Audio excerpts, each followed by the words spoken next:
the video, and sometimes my Wi-Fi is not so good, but yeah, let me try. Okay, we have started the recording. I see. Yes, please start your talk, Yonong. Yeah, okay, so thanks very much for Ian, and so we know each other for a long time, but anyway, so I'm kind of very happy to represent this topic, and also based on our recent progress. So as introduced by Ian, actually, yeah, basically I started my topic based on this fluid gravity, and also generalize it to the kind of finite cutoff surface. And more recently, we try to see that we can using the paradigm in the kind of brainward universe. So that is kind of putting our kind of universe on this cutoff surface, and to see whether we can have some new results or some interesting equations. So basically, it's based on these three papers. So one with some colleges and career, and one with my PhD advisor in China, and also the recent collaborators in Yukawa on this kind of swarmland approaches. Basically, this swarmland is also discussed about our de Sitter universe. So in our case, it's kind of to see whether our embedding of this de Sitter universe in the ADS5 can be consistent from, or how to say consistent with their conjectures. Okay, so let's begin our major motivation from this picture. I actually for this kind of people in holography or ADS-CFT, it's mostly are familiar with this kind of finger based on the global patch of the ADS spacetime, and especially for the fluid gravity, and we're focusing on this red patch with a kind of ingoing coordinate choice. And in this case, we have a kind of black hole in ADS spacetime and a conformal fluid living on the boundary. This is a usual approach based on this ADS-CFT correspondence of the fluid gravity. Yeah, what I'm working on the so-called cutoff is to see whether we can go beyond this ADS bulk. Because although ADS is a very natural choice for the holography, but basically holography is more general. It can be either for flight spacetime or even the Sitter case. So for example, for this flight case, so that's kind of idea by the Strominger's group, and what they try to introduce is to taking a cutoff space rather than working on the holography on the infinite boundary. Although in that slides we can use in other correspondence like the BMS or some software, but a simple way to do the hydro is to taking a kind of time-lag cutoff. And in this case, I will show that actually it's more simple to do this duality, because in this fluid or hydro level, you only need the correspondence between the stress energy tensor and this intrinsic curvatures. So in that sense, you take a kind of cutoff, or it's easier. You can see that this kind of causal structure can be similar to this ADS-CFT case. So that's why even in the flight case or other spacetime, so once you have a kind of time-lag cutoff surface, you can still working on this so-called fluid gravity correspondence that I will introduce further. And also, yeah, along this line, actually, what I will introduce later in the second part is based on this Rindler fluid, because this cutoff can be also take a kind of near horizon limit. In that case, it's more general to working in this Rindler patch directly, and actually I will show that. So what's the major difference between this fluid due to Rindler spacetime and this fluid due to ADS spacetime? Right, and beyond that, so with the help of this cutoff, so we can see that so this traditional ADS-CFT can be generalized to this Rindler patch. So right, and another approach in the second part is that how actually there is also a well-known story that, for example, our a kind of the theta universe can be embedded into a kind of 5-dimensional Minkowski spacetime. So in that sense, we can also consider this kind of holographic approaches. That bulk is kind of Minkowski, and the boundary is a kind of just take the theta hypersurface and take a kind of cutoff. And it's similar to the brain world, but we will show that there are also some difference depends on the boundary choice. So that's my second part, that how this kind of holography or fluid approaches can be applied to these cosmological applications. So the basic start point is based on this embedding of this hypersurface, that like the theta fall can be embedded into this Minkowski 5, and so that it's all easier to working in higher dimensions rather than the traditional the theta CFT in the 3D or some other limitations. Also, we have some result from this Brunwald channels, or especially this DGP Brunwalds that can all be compared with these kind of hydro approaches. Right, so this is the major outlines, and if you have any question, or just interrupt me at any time, because seeing that we have more than 1 hour. Okay, so let's begin slowly about this so-called hydrodynamics, and which is a kind of very good effective series to describe either quantum plasma or some in astrophysics superfluid. And so in general, this is still based on its classical mechanics, but it's a kind of effective many-body system, and in the long wavelengths and the low frequency limit, we can usually take these hydro equations, and which is quite general and universal. And one most how to say important progress is on the relativistic fluid, rather than the traditional non-relativistic fluid in the Navier talks. And even though in this relativistic case, the formula is more compact. So for example, we have the stress energy tensor, which can be expanded in the derivative expansion. And these hydro equations is just the conservation of this stress energy tensor of this fluid. And in the low velocity limit or non-relativistic limit, and this equation actually just reduced to the Navier-Stokes and the incomprehensible conditions.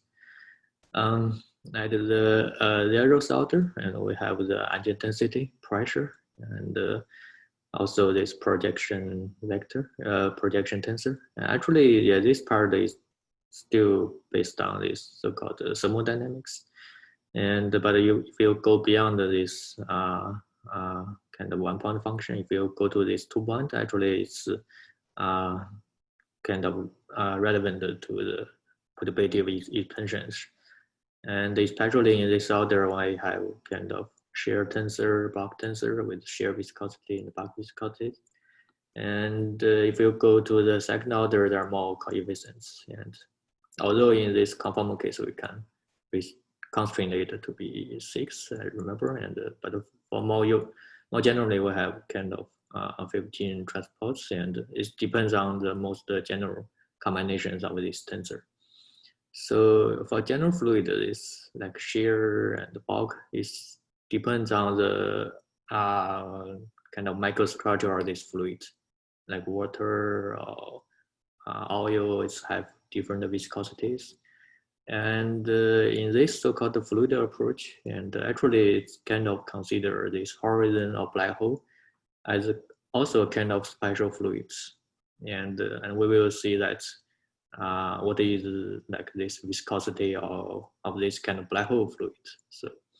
So basically it's the same equations, but the only difference is based on this thermal relations and viscosities. This is depends on this theory of this, either on this gravity or the other structure. So that means once we can using fluid to describe usual matters or describe a kind of higher dimensional black holes, as you will show from this kind of fluid gravity correspondence.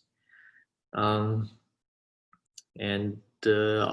also it's more easier to, this is more general argument, but also it's more easier to show that what's the connection with ADS-CFT or the cosmological application that I will focus on later. Right, so this is the theory developed based on the ADS-CFT correspondence, and the most elegant paper by Barbara, Hubny, and Miwana, and Ragmani. And so this paper actually make this kind of holographic hydrodynamics to be more reliable and more relativistic, to be relevant to the stress and tensor. And their strategy is also to kind of perturb this kind of black hole order by order, and then solving this kind of dual stress tensor. And in that sense, one can compare with this stress tensor to the Eurostress tensor in hydro and read out these viscosities. So this is a very, the logic is very clear to see that how this kind of conformal fluid was derived from this ADS black holes. And especially in here, they have already chosen a kind of ingoing boundary conditions. And so in that sense, one only need to require a kind of regularity on the horizon, and also asymptotically ADS on the boundary. And then this kind of Einstein equation of the perturbations can be solved analytically with these two boundary conditions. And each mode, like scalar modes, vector modes, and tensor modes, can be decoupled with each other, so that we only need to solving these ordinary differential equations. And then once we solving this metric perturbatively, we can read out this kind of dual stress tensor also perturbatively. And this result can be very analytical, and can be also matching with previous results that calculated from the Cooper formulas. And yeah, the most general results, we can see that like eta rise is still 1/4 pi, which is one general result. And so this is a very low, lower value, or we can see that this kind of fluid due to this ADS black hole is very ideal fluid, and compared with water or other things. So it's a very special fluid, and with very lower viscosities. And also the bulk viscosity is vanishing due to these conformal symmetries. And another traditional story has been realized is on the membrane fluid, and originally by Darmer in his PhD thesis, and also realized by Hawking and Hadu. And essentially this kind of paradigm also is relevant to the black hole thermodynamics. Yeah, as we know that the thermal property of this black hole is more like a kind of lower dimensional system. And how about these hydro properties? That's what the so-called black hole membrane paradigm. And it seems that if we consider to astrophysical observations, so since the Hawking radiation is very tiny, and we don't need to consider about these quantum efforts. So classically, nothing can be relevant to the outside of the black holes. So that's why we can effectively replace this black hole by some kind of Gauss surface surrounding this horizon. And so the question is, what will be this? Can be replace this black hole? So the answer is this: we can put in a kind of membrane fluid, a kind of 2+1 dimensional membrane fluid surrounding this horizon of the black holes. And then the question is, so what is the properties. So for example, can we using this fluid water membrane or some others? So the answer is that this fluid is very special, and so for example, its viscosity should be very lower, and eta rise is 1/4 pi, and bulk viscosity is kind of to be negative from this membrane calculations. So this is the traditional story in 1970s, and but this kind of picture is very helpful to do the, if you do the calculation like some jet or the interaction between this black hole and some hot gases surrounding it. So it's very helpful to using this membrane fluid models, so that it's a kind of interaction between this membrane fluid and some hot gases surrounding it. So the question arises that, so for example, so what is the connection between this membrane fluid and this hydro based on this ADS-CFT correspondence? So for example, if you have noticed that they have the same eta rise equals 1/4 pi, so there might be some relations between them. So yeah, so that's what I will show, that why we working on this fluid gravity on the cutoff, to see that how this kind of membrane fluid can be relevant to the kind of conformal fluid on the ADS boundary. So a natural idea is that whether we can move in this Gauss surface or holographic surface from the horizon to the boundary. Before that, also another story is that, as we know, for the finite temperature or the short-shielded black holes and without the extreme case, the near horizon case is really can be approximated by a Rindler spacetime. So that's a kind of recent story called this kind of Rindler fluid. And in this case, and you can just working on this near horizon part of this short-shield geometry. So this part, it can be approximated by this Rindler spacetime. And the strategy is still the same. And in this case, we can just solving these vacuum Einstein equations. And so this is the Rindler metric. And we take a kind of cutoff. And so that the dual stress tensor is identified on this cutoff surface. So this is also kind of combination with the traditional stories of these black hole membranes. And in that sense, what we solving in the bulk is the vacuum Einstein equations, order by order, and also we can read out these dual stress tensors. I have a question, Yulong. Yeah. So in the case of the ADS CFT, or when you have or any black hole with a temperature, what controls the derivative expansion is the derivative with respect to the temperature scale, right? Right, yeah. But in the Rindler fluid, there is no such scale, right? So what exactly provides this parameter for derivative expansion? Is it the cutoff location, or is it something else? It's a nice question. And so the answer is actually in Rindler case, what they use the so-called this kind of IRU temperature. And this temperature is indeed relevant to the location of this cutoff. And for example, if the cutoff is more approaching this horizon, and actually this distance is relevant to the acceleration. And so in that sense, if you're moving more close to this horizon, and this temperature is become approaching divergence. Yeah.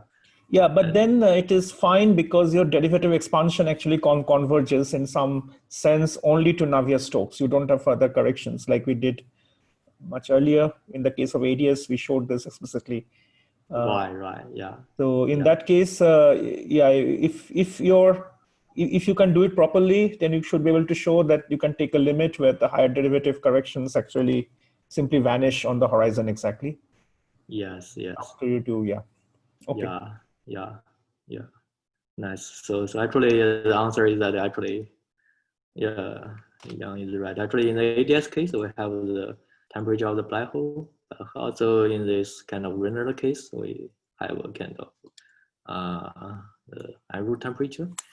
And even we can also again take the near horizon limit. So it's a bit subtle. Actually, in this frame, we can have a kind of several expansion parameters, even this near-Holland parameter.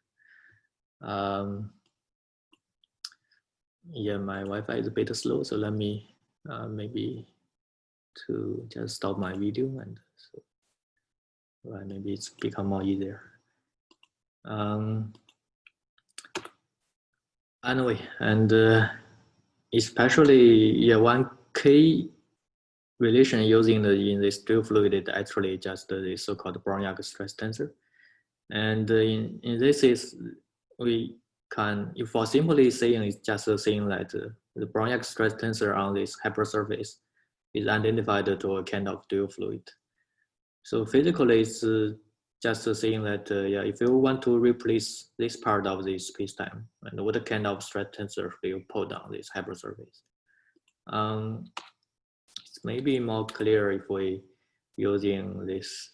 Anyway, I didn't have that picture, but for example, even for this electromagnetic system, if you have a kind of charge in the singularity, and basically you can also using some, if we want to replace this single charge in the singularity or this E field, you can also put in some surface charge surrounding a kind of sphere shell. So that's the usual Gauss laws. And even for the for a star, and you can also using a kind of spherical shell to replace the star. So to the outside observer, they have the same gravitational field. The story is also the same. If you want to replace this black hole, you put in some spherical shell or fluid membrane surrounding this horizon. And this fluid is a kind of special fluid. And how special it is? So the answer is simple. If you want to replace this part of geometry exactly, and the fluid stress tensor should be identified this so-called Brownian stress tensor. So physically, it's just the quasi-local stress energy tensor inside this hypersurface. So it's just how to say, if you compare with the electromagnetism, it's just the Gauss laws. If you want to replace this EM field, it can just put in some surface charge density surrounding this this area. So also I think it's also relevant the basic toy motivations for holography. But mathematically, right. So the answer is if we want to replace this part of spacetime and for an accelerating observer, so since the left part of the spacetime is irrelevant to this observer, so you can replace this spacetime by some fluid membrane. So it's a kind of yeah, you can either accelerating or you can either putting a kind of fluid membrane. So it's also can be identified to the so-called equivalence principle. And so the question is, what kind of fluid membrane should you put in this near horizon? So the answer is that the stress tensor of this fluid is identified to this kind of Brownian stress tensor, and KAB is the extrinsic curvature of this Gauss hypersurface. Now then this is the K assumptions, and also not a kind of assumption or it's more mathematical clear. And if you do hydro, you just see that put over this geometry and see what the perturbations of this Brownian stress tensor, and then you can compare this stress tensor with your answers in hydrodynamics, and to see what kind of properties like energy intensity, pressure, or viscosity of this fluid. And why I say that this picture is more clear than the traditional ADS-CFT correspondence? Because in that case, for example, if we go back to this part, and one subtle issue is that we need the counter terms to cancel the divergence of this Brownian-like stress energy tensor. The second issue that yeah, we need to remove this conformal scaling factors, because if you calculate this Brownian directly, it's again divergence due to this kind of infinite highly effective highly potential on the boundary. But Well, basically it's the same, but although so the approach, if you take cutoff, so we don't have this divergence anymore, and because we don't need to take the near the boundary limit. So in that sense, everything is finite, and so that's what the original idea is by the paper by Storm-Meter's group. That's why we take a cutoff, and in that sense, we will show that we just identify this Brownian part as this dual fluid. And also you will see that the structure is more clear because you can simply using this Gauss conductor equations. And the first equation is kind of identical relations, and it's just a projection of this Einstein tensor on this hypersurface. And if you working in the vacuum Einstein equations, and you will find that this constraint of KAB will transfer to a constraint of TAB once you just simply replace KAB by the TAB from this ansatz. Hi, Yunlong. Yes, yes. I have a comment on your counter terms. So yes. So actually, if you add, even if you add counter terms, all that it will do, it will only affect higher order transport coefficients, simply because except for the pressure and energy density, if you want to normalize them, that if you add a volume counter term, that will do that.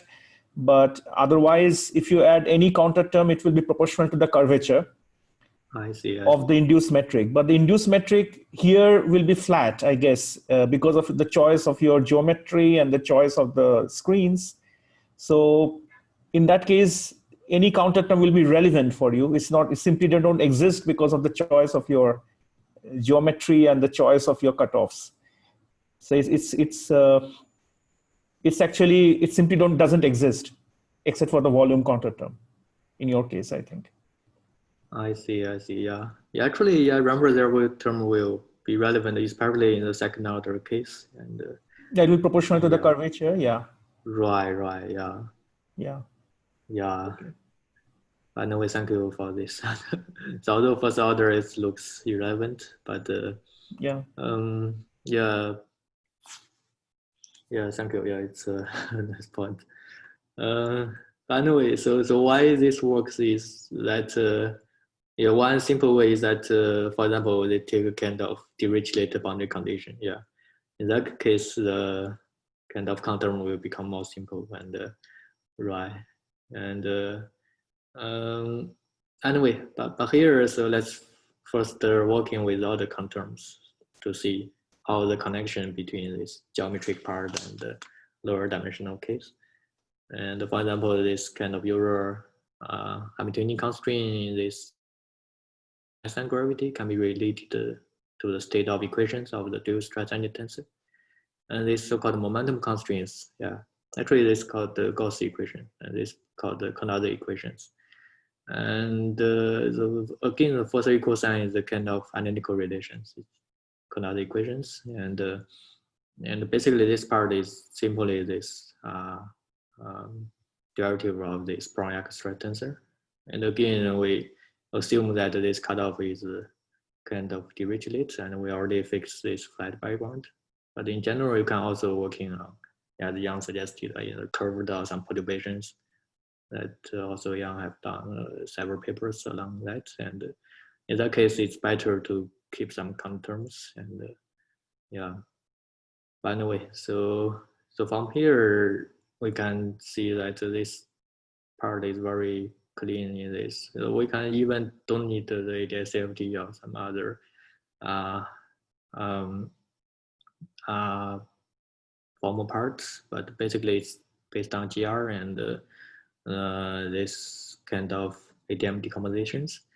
And especially it has been shown that if we take the low velocity and lower frequency limit, and this kind of conservation of this stress-energy tensor can be reduced to the usual so-called incomprehensible Navier-Stokes equations, what has been generally used in this hydro non-relativistic fluids. And the scaling is like VI, the 3 velocity is a small parameter, and its pressure is relevant to the perturbation of the horizon if you consider this gravity part. And also it's kind of non-realistic scaling between time and spatial directions. Anyway, sorry, I think here is finished my review part, but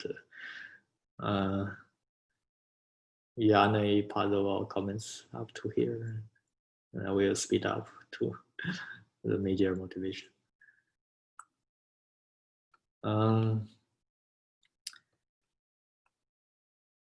Anyway, so again, let's go went back to the summary of this motivation part. So if we move back to the work by Damson right after this ADS-CFT, and so it's saying that this theta over S over 1 over 4 pi is rather considered as the first connection between the string series and the real universe like quantum plasma, because it's found that the result calculated from the black holes in the strings or higher derivative is quite similar to the quantum theta over S in the quantum plasma. And yeah, after more than 10 years development, it's this kind of black hole hydrodynamics or ADS-CFT is also applied to condensed matters, and especially in this quantum critical range, we can also using hydro equations. And in that case, they also find some universal relations between these kind of Poisson's properties and these some, because in this condensed matter, usually you have to broken the translational invariance, and it has been found that the relaxation time is also can be undivided to some black hole in the ADS. And in last part, I will show that, yeah, we can also put in our universe as a kind of membrane or cutoff in one higher dimensions and see what the hydro will play the role. And we will show that actually we simply putting this Brownian part into a 4D Einstein equations and see what will be modified to these Einstein equations. So this is the major logic in the next sections.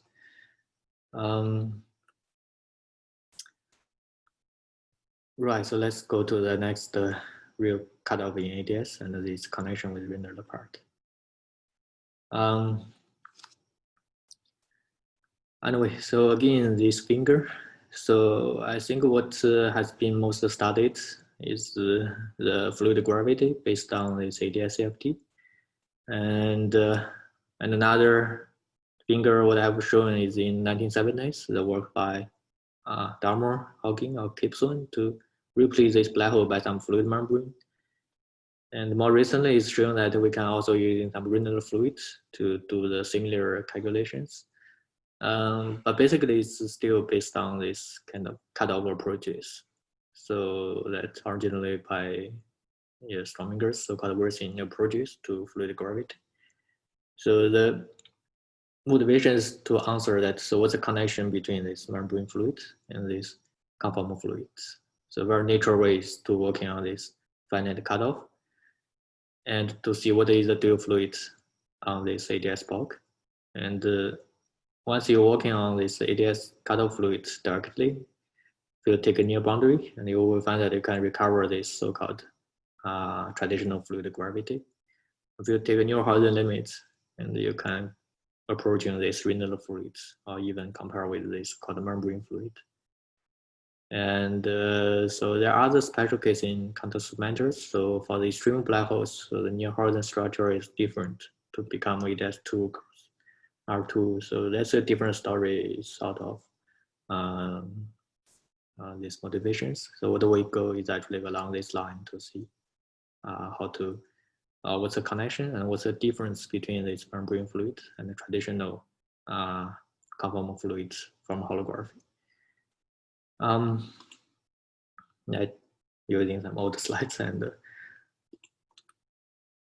anyway, so let me see how long will I take.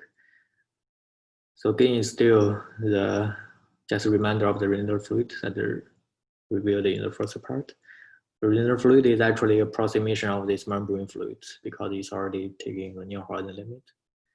Bulk metric is Rindler, and the induced metric is also kind of can be flat. It can also work in arbitrary dimensions. And but for example, if in 4D, it's just to replace the half part of the spacetime by this stress energy tensor. And this is kind of 2+1 fluid. It's looking like if you're accelerating along these directions, you will find that there is a kind of black wall behind you, and it's like a 2+1. No, it's a kind of like Rindler horizon. But if you remove this part of space-time, you can put in a kind of 2+1 dimensional Rindler fluid, and then you can just have similar experience. So this kind of fluid will have same gravitational force to you. So that's the basic duality in this paradigm. And again, this kind of gravitational equations we're giving this constraint of these hydro equations, and especially this kind of Navier-Stokes equations is can be mapping. So this is in lower dimension. Yeah, it can be mapping into the constraint equations of Einstein equations in higher dimensions. This is purely geometrical relations. So in higher dimension or in the 4D Rindler, so there is nothing, no matters, no fluid. It's purely vacuum. And this kind of fluid is kind of virtual or some imaginary fluid. And basically, so geometrically, it's just the dynamics of the extrinsic curvature. But physically, it's saying that you can replace this.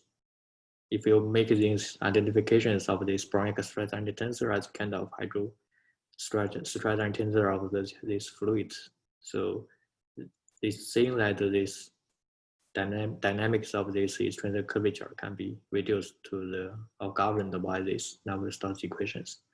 So that's a kind of clear story between this so-called fluid gravity on cutoff. And truly beyond this Rindler, and you can also work in this ADS bulk directly, and also simply taking a cutoff. And especially if you taking a kind of Dirichlet boundary condition with a kind of flat cutoff. So this cutoff is putting at R equals RC. And this dual stress tensor is also assumed to be this Euro-Brownian plus some counter terms. But more for the leading order, we can simply put in a constant here. And even in the old paper by Brownian, and they also have a kind of arbitrary constant here. So this is kind of map between higher dimensional geometry and lower dimensional Brownian stress energy tensor. But in the third part, I will show that if you see this part, actually, you will find that from this fluid point of view, so this part actually will contribute to the cosmological constant.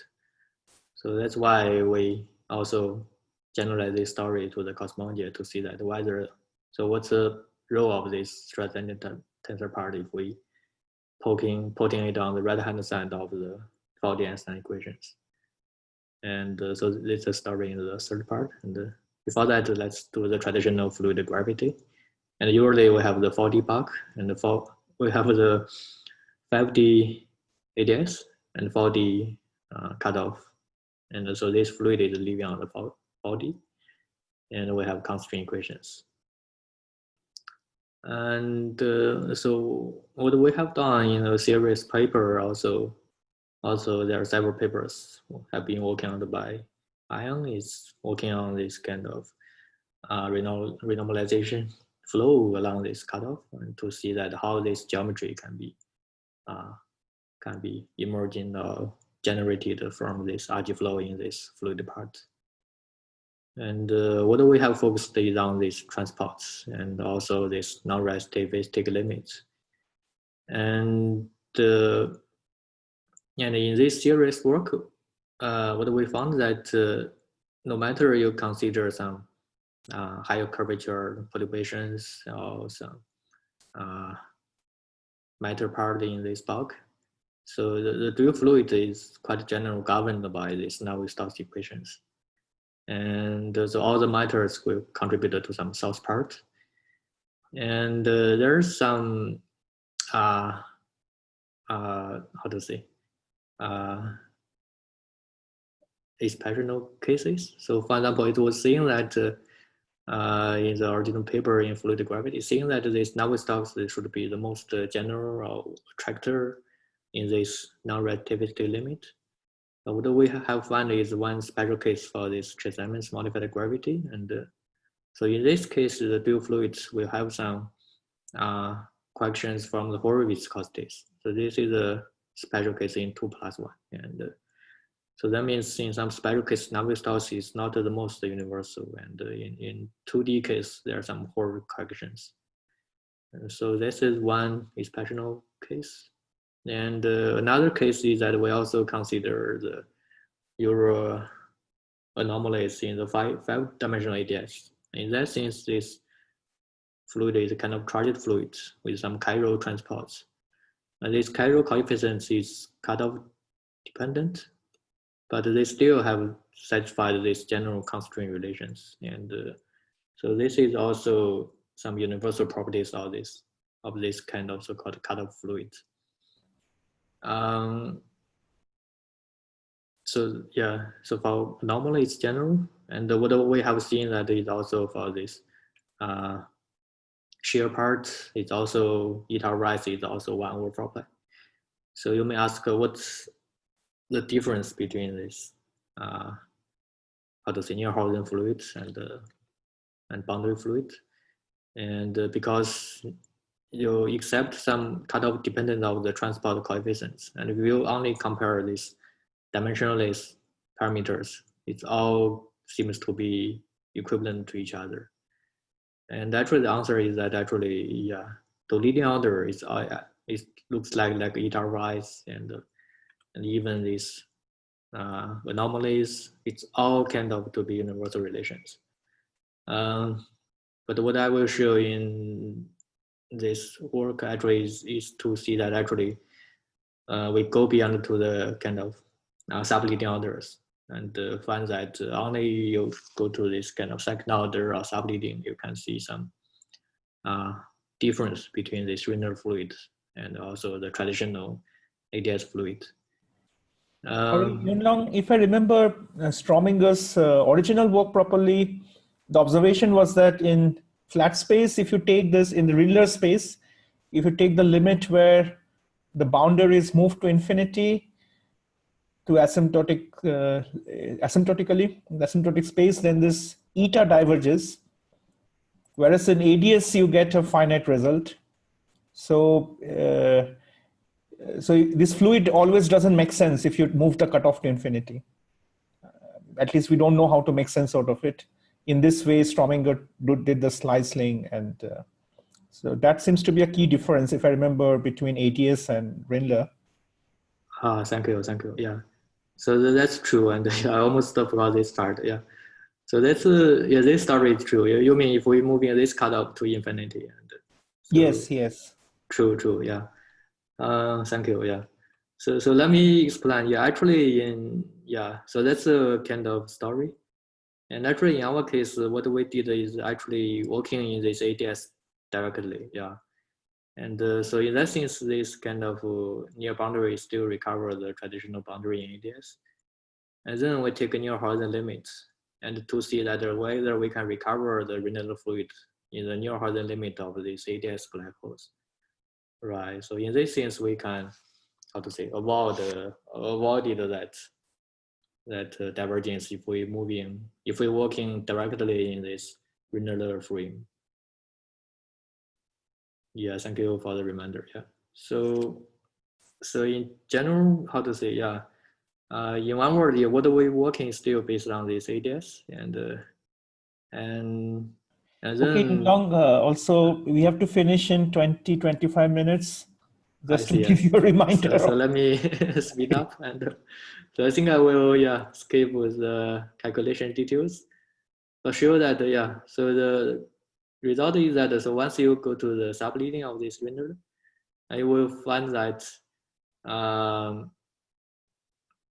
you can see some difference between Rindler fluid and ADS case. And so firstly, we calculating the subleading corrections to Rindler case to get some dimensionless number. For example, it's -1 for Rindler. And then sorry, I think I forgot to, And then we're working on this cutoff directly and also calculate these subleading corrections. And so we will see that because this cutoff, if near horizon, you can recover Rindler. If near boundary, you can recover the traditional ADS. And we will compare to see this clearly that, this subleading coefficient is -1 for Rindler case. It's also some fixed number for this conformal fluid to ADS. And here P is the different dimensions. For this fluid, is total dimension is P+1. And for cutoff, we have some kind of cutoff dependence subleading corrections. And this finger to show that how this conformal fluid on this boundary is relevant to Rindler fluid in the near horizon limit. So it's like a tractor in this near horizon of these ADS black holes.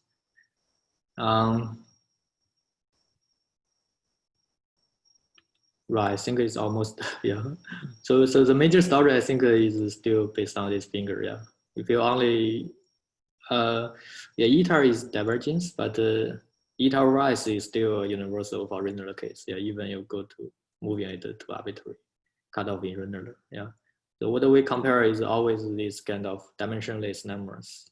For example, here is -1 and here is other fixed numbers. And right here we show that only if you go to subleading corrections, you can see that how this Rindler fluid can be considered as a kind of attractor or other fixed point along this. Sometimes the ion noise kind of archie flow along these directions. Right, this still I think it's hardly finished the story of this fluid gravity part. So let's move into this universe part to the last 2 sections. Hopefully in 10 minutes, I think it's enough. And so in the first part, and it's mainly based on this kind of so-called cutoff fluid due to a kind of bar gravity. So the advantage of cutoff is that it doesn't not to be ADS animal, even flights or some other asymptotically spacetime, you can take in cutoff easily and also connected to the conformal fluid on the boundary easily. And now also, inspired by this cutoff, it's also to see that, so for this fluid case, so this induced metric on this hypersurface is usually flat because it's more easier to working on the hydro living on the flat spacetime. So to generalize to the universe, and as we know that, for example, we can take in a kind of de Sitter hypersurface or de Sitter cutoff, or even a kind of FRW screen in higher dimensions. So this higher dimension can either to be ADS or DS or even flat. And for simple, let's just working from a flat bulk directly, because to avoid to introduce more parameters in the bulk to see that how the quality can be induced from these compactifications. So that's a major motivation that whether we can generalize this kind of approach to this universe case. And one simple strategy is simply putting this for the Boring case. And if we're working in the 5-dimensional Minkowski and taking a kind of the Sitter hypersurface, and so simply if you want to replace this, if you take cutoff and remove the inner part of this spacetime, you will have some induced stress energy tensor and the so-called Brownian ones. And one most way putting by hand is just putting it on the right-hand side of the Einstein equations in 4D. And so in the Euro fluid, actually, one already considered the decoupling limit. So this background is kind of decoupled from this fluid part. So that's the Euro story in fluid gravity. And but now if we consider the dynamics of this brine, but actually it's a hypersurface. There's nothing on the brine. But especially but differently is that we introduce additional 4D Einstein scalar on this hypersurface. So that's a kind of one ansatz beyond this usual traditional fluid gravity. And so the next thing is in 4D, you can have traditional Einstein equations and apply these corrections. And to the left-hand side is kind of modified gravity, and to the right-hand side is like some dark fluid or dark sectors if you make these ansatz. And so what's the difference between these traditional brainwater cynos? There are some connections. So for example, it's all kind of extra dimension. And but in brainwater, we have the real extra dimensions. And also there are some different boundary conditions like Z2. And so that this kind of additional contribution is all from this KK reduction or some other higher dimensions. But in this kind of fluid approach or holographic viewpoint, it's not necessary to have a higher dimension. It's kind of mathematical trick, and to see that whether some part can be encoded into this intrinsic curvature of this hypersurface of embeddings. And basically, the equation motions should be relevant to the traditional brainwater channels. And so this is some toy model. But if you to be more strict, you can also surely write the total action. For example, in 4D is traditional Einstein Hilbert plus some 5-dimensional part. And this 5D is, if we're working in the Minkowski, simply a 5-dimensional Einstein Hilbert. So that's still a toy ansatz. And to see that the variation of this total action giving this kind of modified Einstein equations, and the traditional Einstein equations plus this part from the variation of these higher dimensions. And so this is the usual strategy from holography, that this induced stress tensor is obtained from the variation of the total on-shell action from higher dimension, and in terms of this 4-dimensional metric. Right, this is start point, and but surely and basically you can also working on the ADS or DS in the 5-dimensional to connect with the traditional story of ADS CFT. So that's more easier to generalize. But what we started is simply working on the Minkowski park and to see that what can be go based on this line. Yeah, even in this action case, we can see that not only to be the theta hypersurface, or even this general universe with a kind of so-called FRW metric, it can also be inviting consistently into a 5-dimensional geometry. And this is what has been solved in these brainwater stories, and it depends on the boundary conditions. So for example, in 4D, we assume this kind of FRW metric. So this is traditional ansatz of FRW. And in 5-dimensional, we're solving this vacuum Einstein equations. And then this 5D metric can be solved analytically with this kind of boundary ansatz and up to some integration constant. Sorry, Yunlong, I have a question. So yes. Usually in this cosmological constant context, you worry more about the equation of state of the dark fluid, no? Yes. And what it turns out to be in your case? Yeah, here, if you remember, in this dark fluid, we can also have this kind of intensity, pressure, and yeah, indeed, it also have an effective equation of state. What is that equation of state?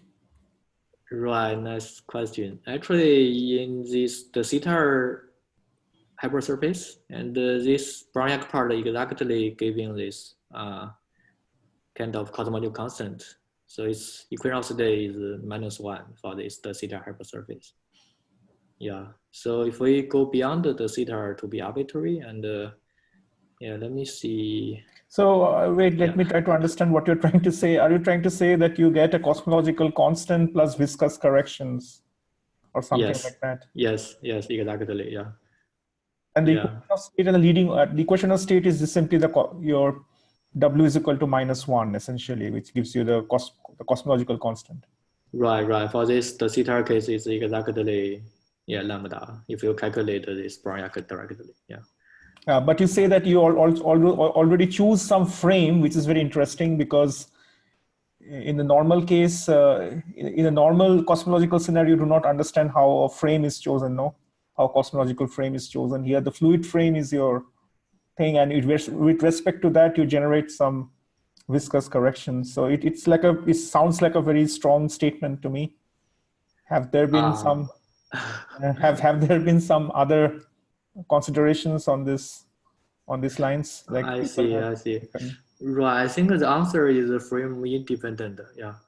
Although I didn't prove that, but here in the calculation, we indeed choosing some special frame. Yeah. But generally, for example, for the most simple the theta cases can be embedded in higher dimension consistently. So I think that will be kind of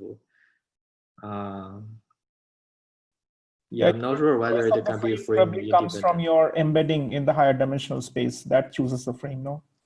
I see. Yeah. Yeah, that's a true story. Yeah. But anyway, so that's a problem, but it's a bit subtle. But yeah.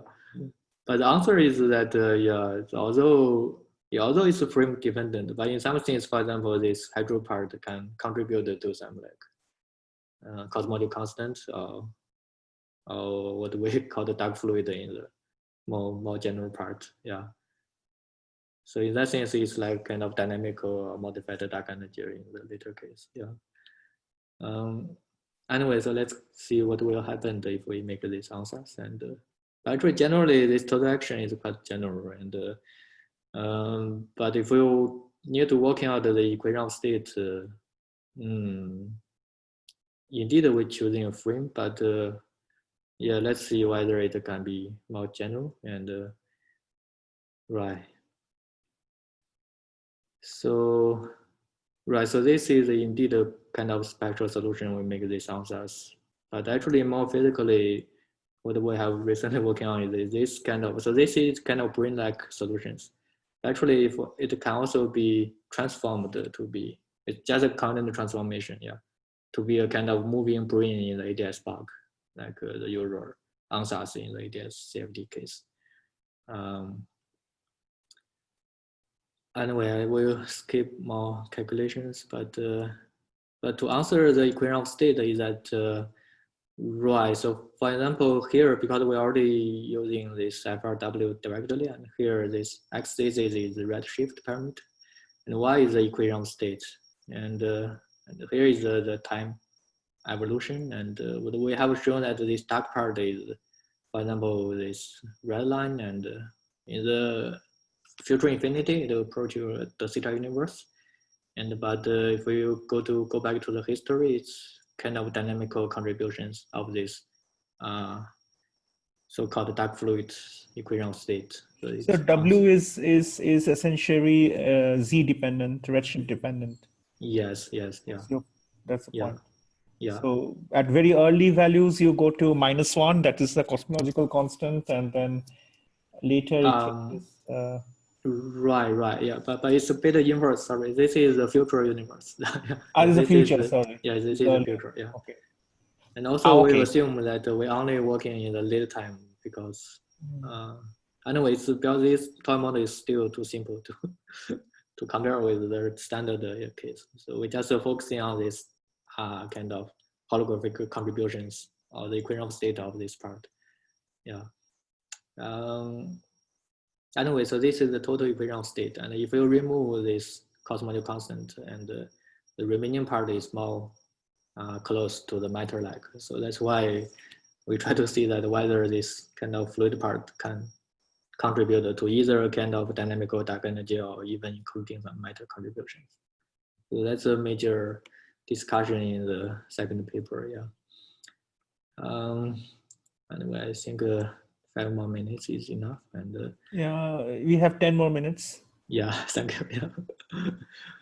Anyway, I almost finished this part, and but just we also find some collaboration with the people in the data. But anyway, so this is the usual Friedmann equations of lambda CDM in daytime, and we only consider cosmological constant and cold dark matter. And this is some Brunwald, DTP Brunwald, And here, in this case, we have one more integration constant. And the result is that it kind of can be fitting as well as lambda CDM due to more Sorry, parameters. I just lost one thing. Where you write something like omega lambda and omega m, where they come from your fluid equations? I see. Sorry, yeah, omega m is putting by hand, yeah. Omega m is putting, assume that there is some, how to say, it's like in 4D we have Einstein, traditional Einstein Hilbert. So this part is omega m, yeah. Okay, thank you. Yeah, other part is so it is the matter that explicitly lives on the brain that yes, gives you omega m, yes. and whereas this omega lambda comes from the fluid that is the induced Brownian stress tensor. Yes, exactly, yeah. And if more mathematically, actually omega lambda is just relevant to this. Yeah, for example, this, anyway, so in the theta case, we have the theta radius. So that's exactly relevant to the lambda 4 in 4D mathematically, yeah. And other part is like integration constant if you're solving the pure Einstein equations in the bulk. And anyway, it's kind of toy model, and let's go to 5 more minutes. And so as this work, actually, we just compare, because basically we already have the total action at 4D Einstein Hilbert and plus some 5D case. And we want to see that whether we can satisfy the so-called Swarmland conditions, because the so-called Swarmland is to see that whether we can have a theta fall from commodification from 10D or some string series. But we don't have a sense. Our case is a very toy model, so we just compare very naturally to see that how it can be compared with these conditions. And to make that comparison, and firstly, we using some effective single field, one single field case. And in the last part, I will see that we're working on the dBi scalar directly, because that's a kind of consistent action for the 4D brain moving in the ADS valve. And before that, we simply working in the single field case, and to see that what is the contribution from the holographic part. And luckily there is no analytical formula. So again, we're working in it's just some simple numerical, just to see that what is the effective potential of these scalar fields from these holographic sectors. And we just do some simple fitting and with this effective potential, and compare with the so-called Swarmland conjectures, because this Swarmland is just saying that the first derivative or second derivative of this effective potential should be like a kind of number of order 1 that has been tracked from many string series. Not so many, but some commodification for 4D, from 10D or some known string series, and they found that the lower the 4D effective series, so this V prime over V is always to be order 1.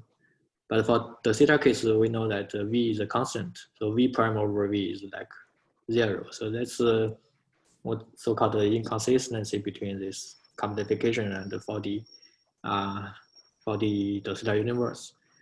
But our tracking is also, because if you remember, our embedding is based on the theta embedding, or even deformed the theta case. So in that sense, in daytime, kind of in this holographic approach, this universe is still symbolically to the theta. So that's not. So this is lambda 1, lambda 2, what we calculated of this effective potential. So that's not a surprise that in our case, in the future infinity, this potential is still symbolically to be 0. That means it's still in this Swarmland. It does not can be, how to say, a bottom up to be connected with some top down series. So that's a kind of this comparison with this toy model. And so that's bottom up approaches, which means that this is in the Swarmland if we compare with these commodifications. The next story is let's go to some top down approaches. In top down, because it has already been shown that we can using this dBi field or other case. So let's go it quickly. And so this is the traditional answers for the multi-field case. It's all in 4D, and not necessarily in 4D, but anyway. So let's see 4D in phenomenologically, and so it's working on it's tracking that for many effective field series compact from some string or consistent like type 2B series. It's found that this first derivative is always bounded by some order 1 numbers, and even the second derivative in the improved version. And as we said, what we want to track is on this DBI case, because DBI Brewing is a kind of consistent dividing into the ADS bulk, and but the original answer is all for this kind of scalar field with canonical kinetic terms. But this DBI is kind of nonlinear series. So X is this canonical terms. It's kind of square X and with a highly deformation. So it's kind of how to say non-canonical kinetic terms. So how to using this small lambda to this brain-like actions. Right. So there's strategy to working in the ADS5 directly and to see that what's the constraints from this Solomon conditions, and but in that sense there's still some subtle or skill can be fixed. And what we have done is that to reduce this action directly from this two-field case, and to see that how to connect it with this kind of top-down conditions. And so our strategy is a little inverse, because in this original paper of Swanland, they give in the constraint of this effective potential. And but since we are more interested in to working in the universe, and so we started from this constraint to this hyper constant directly. And so there are some alternative approaches. So for example, if we already choosing a kind of FRW universe, we can using some other constraints which is identical to this kind of Swarmland conjectures. For example, there are some entropy bound conditions, and also the stable condition of the perturbations of the FRW universe. And in this sense, there's only time dependence, and it will give some condition of these hyperparameters.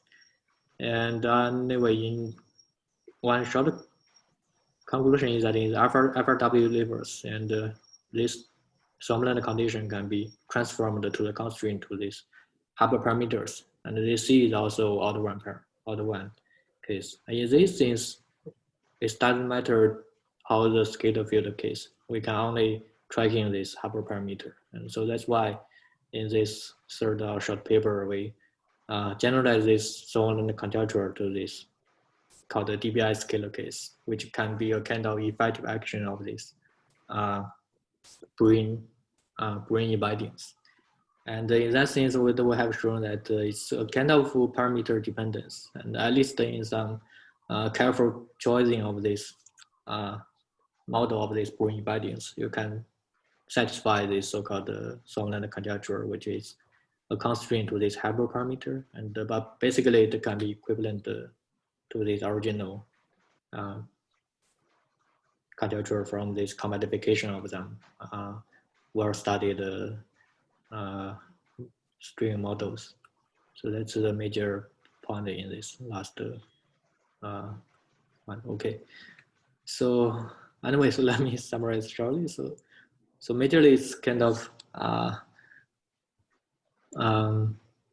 two parts, and the first part is on the cutoff fluid. The second part is on this generalize these cutoff approaches to the brain world-like models, or we can call it a kind of holographic dark fluid in some sense. And in this cutoff fluid approaches, yeah, what we have shown that is that we take cutoff in ADS directly. Near horizon, we find this fixed point as Rindler fluid. Near boundary is another fixed point as conformal fluid. And for the dimensionless parameters, we show that if you go to subleading, there will be some RG running, which can be seen clearly. And if you only see like eta rise and other dimensionless parameters, it does not run with this cutoff. So that's one point in this first part. And in the second part is that we to see that whether this cutoff can be applied to the cosmological case. And luckily, we found some old papers in Brunwork. It's found that either FRW or some universe can be embedded into 5-dimensional consistently. So as a toy model, we simply putting this dark fluid on the right-hand side of this 4-dimensional Einstein equations. So such that the kind of universe is a kind of modified effective dark energy, and also we try to see that whether this kind of brain-like models can be compared with this so-called swarmland conjecture, because basically it's to see that whether our universe can be embedded consistently into 10-dimensional string theories. So that's just some very initial comparisons. Okay, I think I can finish here. Okay, thank you for the questions. Thanks, Yunlong, for this very interesting talk. Are there questions? So please let us take some questions now.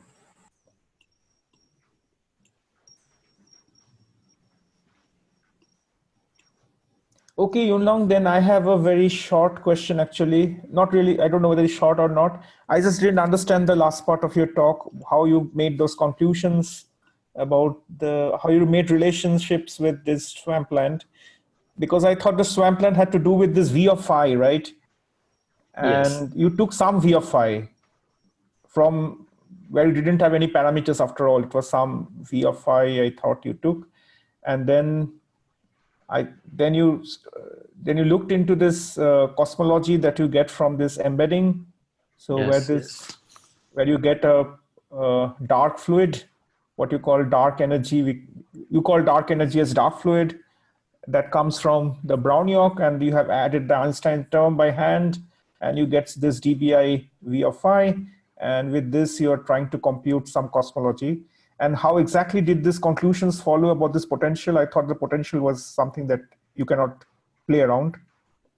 Yeah, thank you for this asking. And right, original conjecture is only for this potential. And here for cosmological case, we already working in this kind of FRW background. And in that sense, actually, we have the so-called, let me see whether I list there. And by the way, so the answer is that this V is relevant to the Hubble parameters or Einstein equations. So in that sense, this constraint to this potential for this scalar field is transformed to the constraint for this Hubble parameter directly. And so that's one major, how to say, step. And to see that, right, mostly in this case, we have to tracking for the potential directly, yeah. But here, but are you trying to constrain then some terms in the potential or what? I mean, so you said it can be translated to this, but still I can translate it back and ask in terms of the original potential, no? True. Yeah, that's a case. Yeah. So yeah, but it's also a bit subtle because as what have been shown in the original answers. So for this potential, this kinetic term is kind of canonical kinetic terms. Mm-hmm. Yeah. But for this brain case, it looks like, for example, the effective brain like dB actions. So this kinetic term is probably non-linear or non-canonical. So in that sense, yeah, it's so it's not a constraint for this effective potential. So maybe our point is that maybe it's more easier to working on this constraint to Hubble parameter directly, and because this condition has been shown to be equivalent to the constraint to the yeah. So basically, because in the answers it just simply says odd one numbers, it's not so exactly shown. Yeah.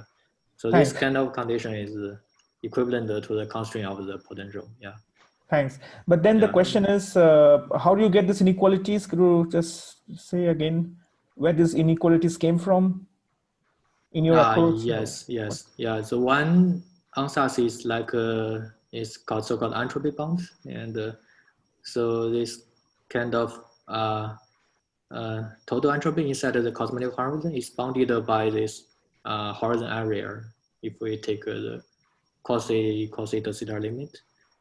And another, actually, this part is from this some cosmological perturbations, and it seems that, so for example, if we take some scalar perturbations in this cosmological background, and you will find that only you have these two conditions, so this perturbation will become stable, or this kind of a stable background. And so this is kind of so-called some Saviteri conditions. And in this sense, it means that our universe is stable. We are in the landscape. Yeah. So if we're seeing that it's in the so-called Sommerland, so it's outside this this range. So that's the basic how to say assumptions of these derivations. It's not so exact, but it's some kind of argument that whether to assume that we have a stable condition of the perturbations and also some entropy bound. And finally, we can arrive that there are some constraints which is similar, can be transformed to the so-called the theta Sommerland in the potential, how to say, in this V point of view. Yeah. Okay.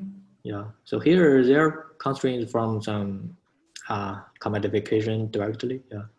And here actually basically still working in the like 4D or directly only consider some stability and entropy bonds, and it's found that it can be equivalent to the Sommerland conditions. So that's the basic how to say logic in this way. Yeah. Thank you for the explanation. Any questions? Any more question?